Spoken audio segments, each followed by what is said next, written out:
হরে কৃষ্ণ বন্ধুরা, আজ এই ভিডিওতে আমি তোমাদের বলবো রাধাষ্টমী ব্রতের সংকল্প মন্ত্র, পারণ মন্ত্র, পুষ্পাঞ্জলি মন্ত্র সহ সকল মন্ত্র। প্রথমেই বলছি শ্রী রাধিকার প্রণাম মন্ত্র।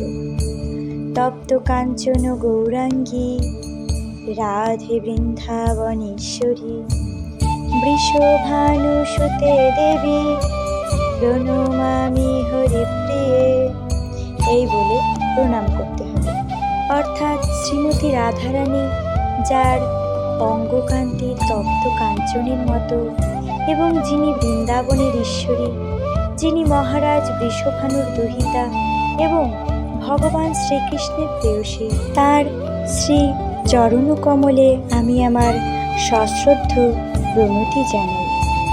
সংকল্প মন্ত্রটি হল ভাদ্র মাসে শুক্লপক্ষে অষ্টমী তিথৌ, তারপর নিজের গোত্র, তারপর নিজের নাম, দেব শর্মা রাধা অষ্টমী ব্রতম অহম করিষ্যে।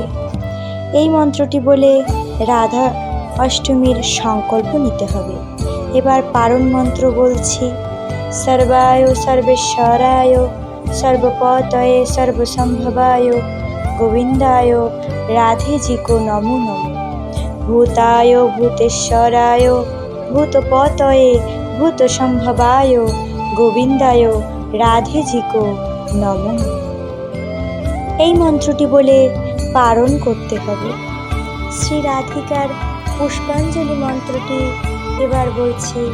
প্রথমে একটি হলুদ ফুল এবং তুলসী পত্র হাতে নিয়ে বলতে হবে, কৃষ্ণ দ্রবাময়ী রাধা, রাধা দ্রবাময় কৃষ্ণ, জীবনে নিধন শ্রী রাধা কৃষ্ণ রূপিণী। কৃষ্ণ প্রাণময়ী রাধা, রাধা প্রাণময় কৃষ্ণ, জীবনে নিধনে নিত্যম রাধা কৃষ্ণ পরমা প্রতি। এই মন্ত্রটি বলে শ্রী রাধা গোবিন্দের চরণে পুষ্পাঞ্জলি নিবেদন করতে হবে। এবং যদি পুজোর শেষে কোনো ভুল হয়, তাহলে ভুল ত্রুটির জন্য শ্রী রাধা গোবিন্দের কাছে ক্ষমা প্রার্থনা করতে হবে। ক্ষমা প্রার্থনা মন্ত্রটি হল মন্ত্রহীনম ক্রিয়াহীনম ভক্তিহীনম জনার্দন যৎ পূজিতম ময়া দেব পরিপূরণম তদস্তু মে। এই মন্ত্রটি বলে হাত জোড় করে শ্রী রাধা গোবিন্দের চরণে প্রণতি জানাতে হবে এবং বলতে হবে যাতে কোনো ভুল হলে তারা ক্ষমা করে দেন। হরে কৃষ্ণ বন্ধুরা, আজ এখানে ভিডিওটি শেষ করছি।